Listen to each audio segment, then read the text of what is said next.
Je cherche Dieu. Je recherche un Dieu perdu. Je recherche la volonté de Dieu qui laisse nos vies dans l'inégalité. Je cherche la volonté de Dieu qui nous donne des désirs et les qualifie de péché.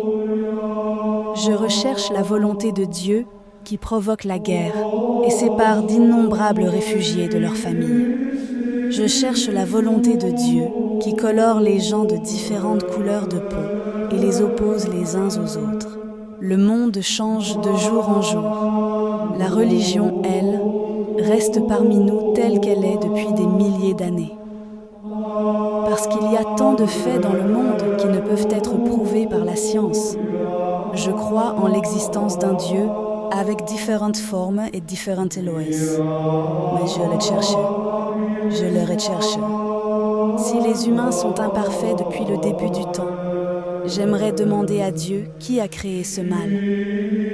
Si je devais vivre dans la repentance pour le reste de ma vie, m'as-tu créé pour me voir vivre dans la douleur chaque jour avec cette culpabilité? Je voudrais poser la question à Dieu, qui a instillé le désir sexuel chez les humains et les animaux, et qui cherche à faire payer ce désir uniquement aux humains.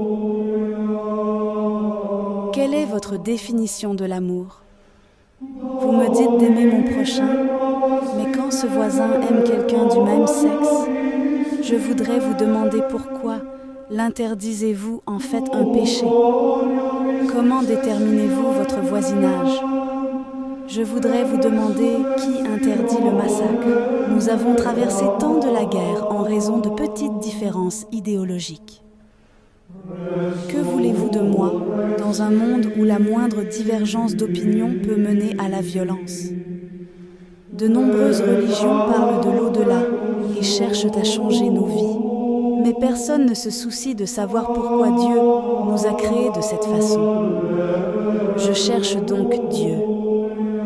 Plutôt qu'une religion qui propose des solutions aux nombreux problèmes du monde, je cherche une voie qui recherche pleinement le sens de tous les désirs et péchés que Dieu m'a donnés.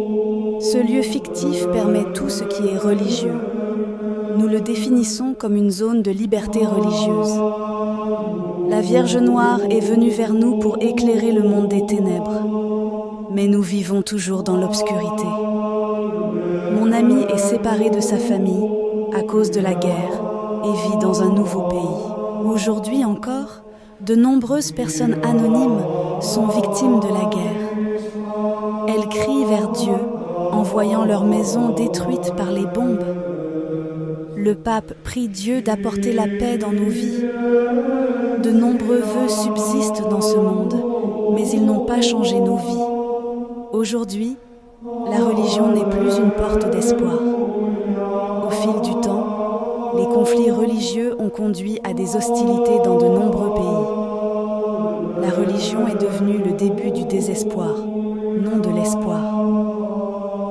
Moi, la Vierge Noire de la zone de liberté religieuse, je ne suis pas apparue ici pour vous sauver.